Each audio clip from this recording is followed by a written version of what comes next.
What's going on, Safemoon Army, Safemoon family? Thanks again for joining me for yet another video. If you are new here or have not subscribed, subscribe, smash that like button, share with all your friends. Just so you know, I am not a financial advisor. Anything you hear or see in this video is not financial advice. Before we get started, I want to give a huge shout out to all my channel members. If it wasn't for you guys, I wouldn't be able to produce content like this. So thank you so much for supporting my channel. And if you want to join my channel, don't forget there's that join button right below the video. You could just click on that join button and you will get custom emojis. You will also get preference to me responding to your comments and other things that I do behind the scenes. And another way to support the channel is to buy some merchandise from my merch store. So every little bit helps. Thank you guys so much. Okay, on today's show, we are going over Safemoon's bridge to the future. So strap in because here we go.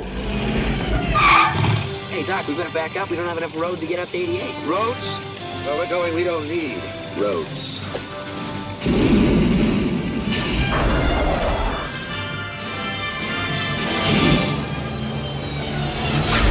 That's right, we don't need roads, we need bridges. So right now we are starting off right here at the Safemoonhound's Twitter page, and he tweeted this out. It says, we'll bridge the gap between Web 3/crypto and Web 2.0 companies. Many Web 2 companies want to dip their toes in the space, but don't know how or are far behind. Our Safemoon ecosystem will be simple, streamlined way to do this. We're creating our own path, hashtag SafemoonConnect, and attached to this was this image that says, stop following the crowd, they are lost. Now what exactly does this mean? Well, this means a lot, especially if you're dealing with middleware. Now let's fly on over to this. This was a tweet a couple days ago from the Safemoon Hound, and it says, hashtag Safemoon rewards will be the middleware that ties all of our product lines together, increases burn, rewards buyers for purchasing from our ecosystem, and encourage staking of V2. Win, win, win. Now what exactly does that mean? Well, there's a lot of companies that are currently running on Web 2.0 and they want to get over to Web 3.0, but it's a very complicated, very costly process to do so. So if there was an easy, simple way, especially a way that would allow businesses to reap rewards for doing so, a lot of companies would feel inclined to do so. So let's fly on over to this. This is an article called Blockchain Middleware. Now, if you scroll down here, I don't want to bore you with all this stuff because it gets really in depth to what middleware actually is for a blockchain, but I think the easiest part to understand is right down here. It says, if we think of blockchain as an operating system of DeFi, so the Safemoon blockchain, and a decentralized web, Web 3.0,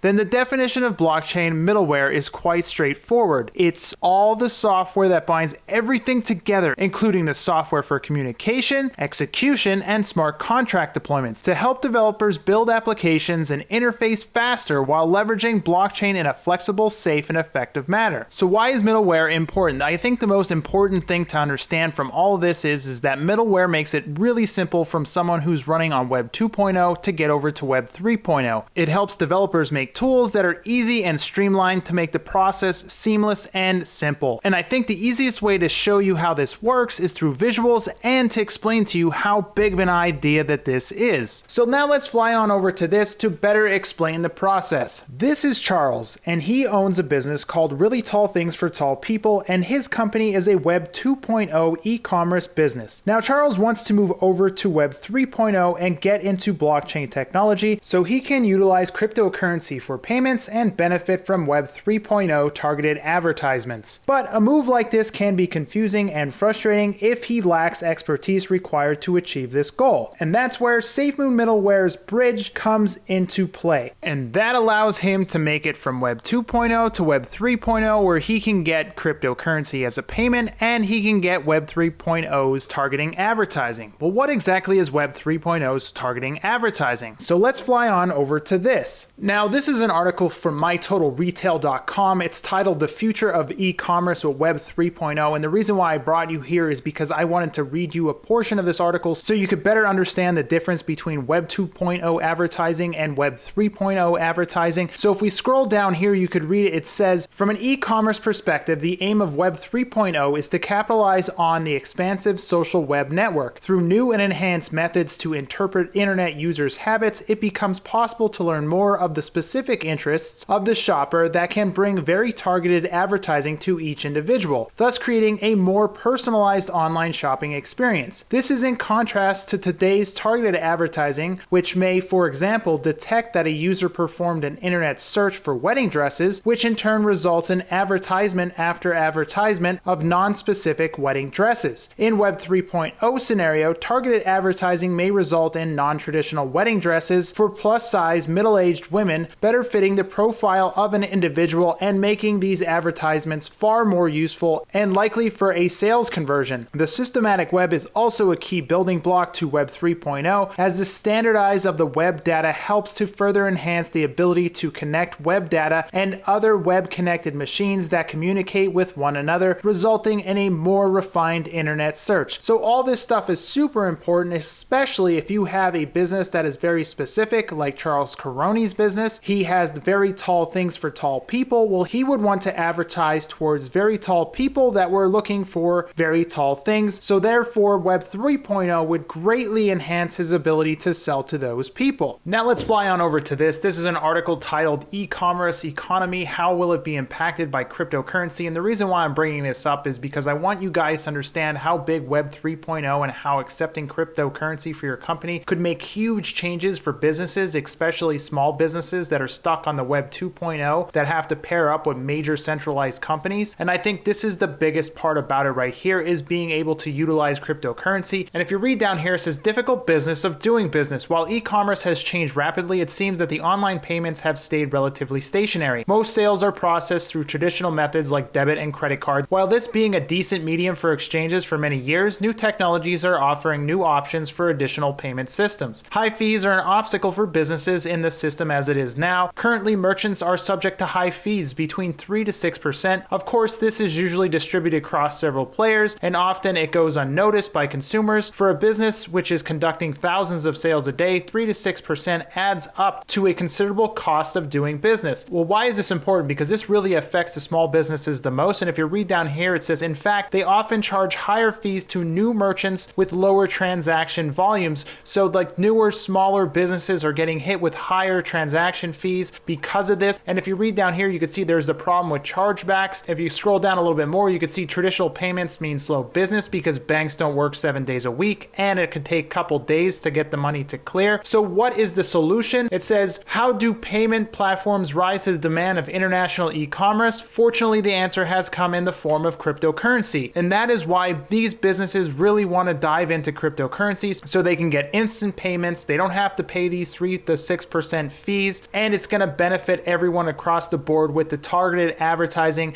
especially if you're in a niche market with a very specialized business. Now let's fly back onto our diagram. Well, this is Charles, and we know Charles wanted to move over from Web 2.0 to Web 3.0, and Safemoon's middleware system made it very easy to do so, and now he's over here in Web 3.0. We just talked about all the benefits of doing business on Web 3.0, but let me show you a visual on how we'll all work and why middleware is so important, because it really isn't that easy to get from here to here, but this bridge makes it that easy. Instead of going through all the complicated processes to get to this point, Safemoon's middleware bridge makes it very easy from him to get in here, to work through the processes to get to here. But now let's talk about doing a transaction. This is Shaq, and Shaq has a wallet. Shaq wants to go on to Web 3.0, and he takes his wallet and uses the bridge to get to Web 3.0, where on Web 3.0, he gets targeted advertising because his profile is matched with really tall things for tall people, and he gets the advertisement for that store, so that's where he decides to shop. He decided he wanted to buy something from there because it was a really good store for him, and he used his Bitcoin. And to do so, his wallet was bridged to Bitcoin and bridged to the wallet of really tall things for tall people. And this does seem like a very simple process if you're looking at it like this. But without the middleware, it's all very complicated. These bridges make it seem very easy, which is what middleware is supposed to do, but it is a very complicated process to get from point A to point B to point C, and middleware fixes that problem. Now, how does this work with staking and volume? Well, we're not going to get into staking because they haven't released a lot of information on it, but I believe it has to do with staking your Safemoon and giving it to developers to develop the middleware for these particular bridges. But I'm not really entirely sure on that, so I'm not going to touch on that. But the volume is something I wanted to talk about because this is so easy, because it was so easy for Charles to get from Web 2.0 to 3.0 and get his business over here using the middleware, and Shaq just being able to connect his wallet and being bridged over to Web 3.0 to do purchases with Bitcoin or any other type of cryptocurrency that he wanted to. This is really, really simple. And because of that, more and more businesses are going to come over here and the amount of transactions are going to go bonkers. More and more companies are going to be over here and the volume is going to fly up, guys. This is going to be huge. Now let's fly on over to this. And this is an article titled Global E-commerce Explains Stats and Trends to Watch in 2021. Now, if we scroll down here, and I wanted to read this to you, how big is the global e-commerce market? The global e-commerce market is expected to total 4.89 trillion in 2021, and that figure is estimated to grow over the next few years, showing the borderless e-commerce is becoming a profitable option for online retailers. And if you look at this chart down here, it's saying for 2022 it's supposed to be 5.4 trillion, and by 2024 it's supposed to be 6.3 trillion. Now, being on Web 3.0 and using targeted advertising for people that are shopping over there is going to make a huge difference when you're talking about the amount of sales that'll be happening online. Guys, this is such a big thing for volume, and I'm so excited by it, and I hope you are too. And that's all I got for today's show, guys. If you liked it, subscribe, smash that like button, share with all your friends, join the channel, buy some merch, and I'll see you in the next episode.